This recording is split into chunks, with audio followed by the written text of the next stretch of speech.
Bom, estamos de volta e agora com um assunto, acho que muito importante, né? Senhor Humberto, o senhor como a pessoa que defende os direitos do consumidor, tem um trabalho sensacional.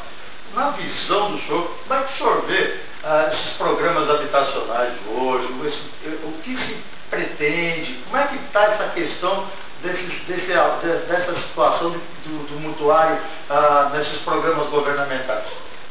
Olha, interessante a sua pergunta, porque a conjuntura brasileira habitacional ela é caótica.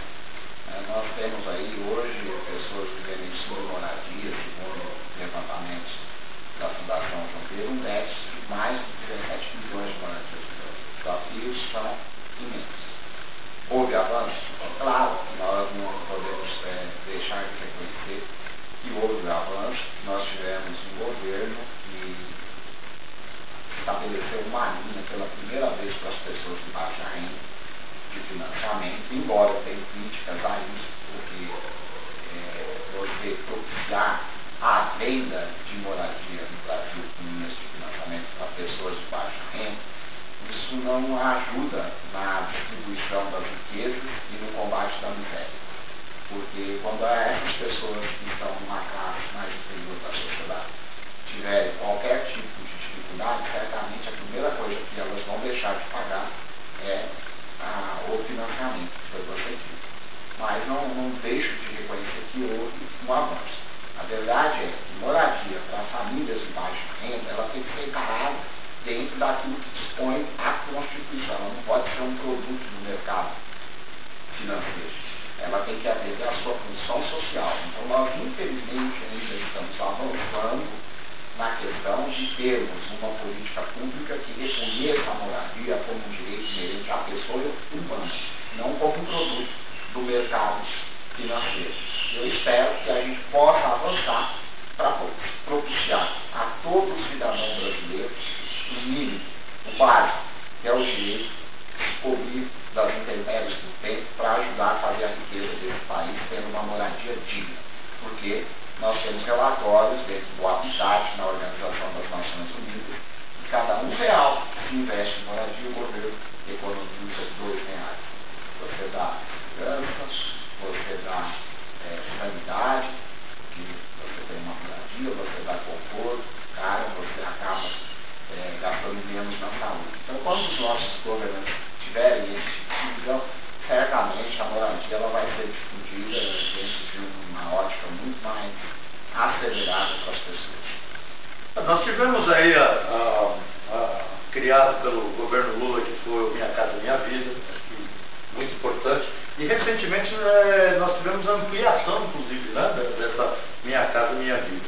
E agora, com a entrada do novo governo, com a Dilma, né, houve alguns cortes em alguns programas. Isso afetou de alguma forma esse programa Minha Casa Minha Vida? Claro que afeta. Nós temos um déficit enorme no Brasil. Eu acabei de afirmar que, lamentavelmente, a moradia não é tratada como um direito do cidadão, é um produto dos bancos.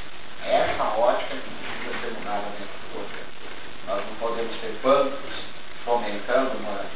Basta você ver o lucro da própria Caixa Econômica Federal, que é um lucro estrondoso, e hoje ela tem um banco também enorme de imóveis retomados, cerca de 300 mil imóveis retomados. É contraditório essa posição do governo, que diz fomentar a moradia, ao mesmo tempo ter o seu órgão fomentador retomando imóveis de pessoas que não têm a mínima condição de adquirir por contrato. Mas nós temos uma IGEA que, ao meu ver, é um PROER nos bancos da habitação, e você não dá o subsídio para o cidadão, que paga a riqueza do país.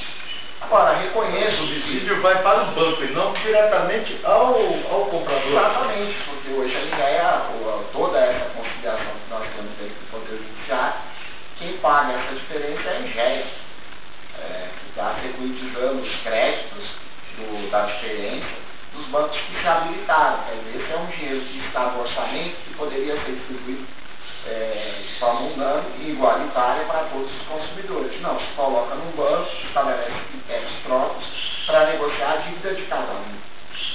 Então, a gente reconhece que houve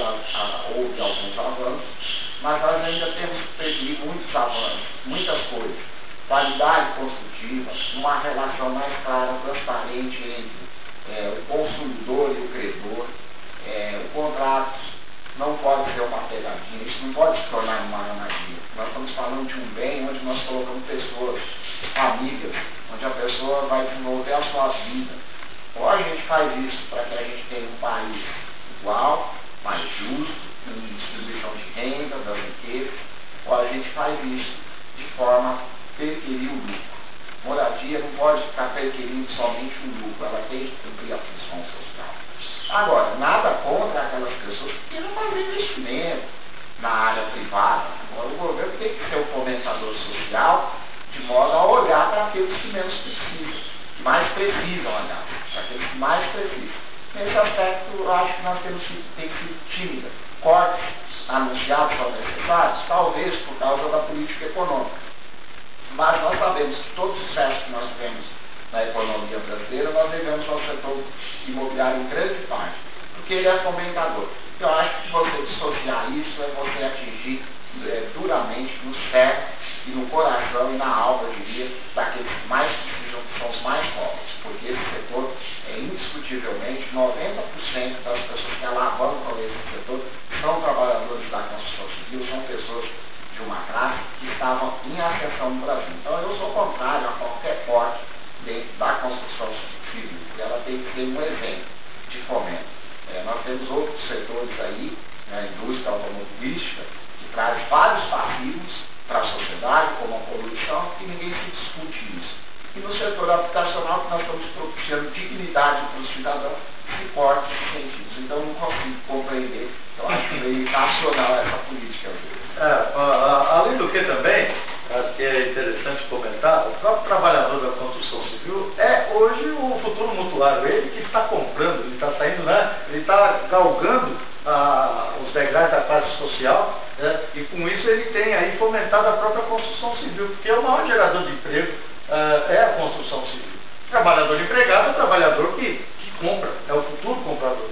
Sem dúvida, Humberto, eu quero dizer o seguinte, que eu reconheço que houve um avanço, porque não existia financiamento para as pessoas que ganhavam abaixo de 8 salários mínimos.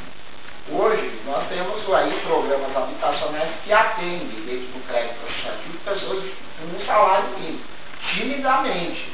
Então, posso citar um exemplo, por exemplo, do CDH no ABC, né, o número de moradias construídas foi mínimo.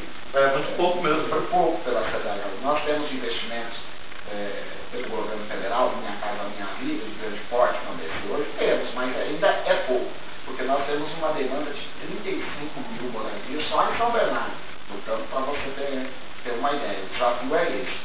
Então, acho que ter a leitura de que a moradia deve ser encarada como uma política social, porque ela é um direito inerente à pessoa humana, é gerar economia, é gerar solidez no país, é distribuir renda, é você diminuir a desigualdade, é você diminuir o custo da máquina pública, porque você está propiciando condições de uma vida mais segura, mais digna, com saneamento, com estrutura, com segurança, e até na formação das pessoas, banindo uma coisa que nós temos muito camuflada dentro da nossa sociedade, que é o preconceito, que é a discriminação contra os moradores de favela, de cortiços, enfim, essas pessoas que estão à margem da sociedade. Nós precisamos resgatar essas pessoas com moradia de qualidade, com moradia de verdade. Muitas vezes, essa situação das urbanizações de favelas e tal, elas não conseguem, na verdade, melhoram a qualidade de vida da pessoa, mas não conseguem resgatar esse preconceito. Você não tira a favela que está imbuída dentro da pessoa. Muitas vezes você vai lá, urbaniza, mas essa marginalização, esse preconceito da sociedade quanto aonde mora? Na favela continua. Então nós precisamos mudar isso, fazer moradia de verdade para as pessoas, moradia que as pessoas possam ter orgulho e possam dizer, eu tenho endereço, eu tenho uma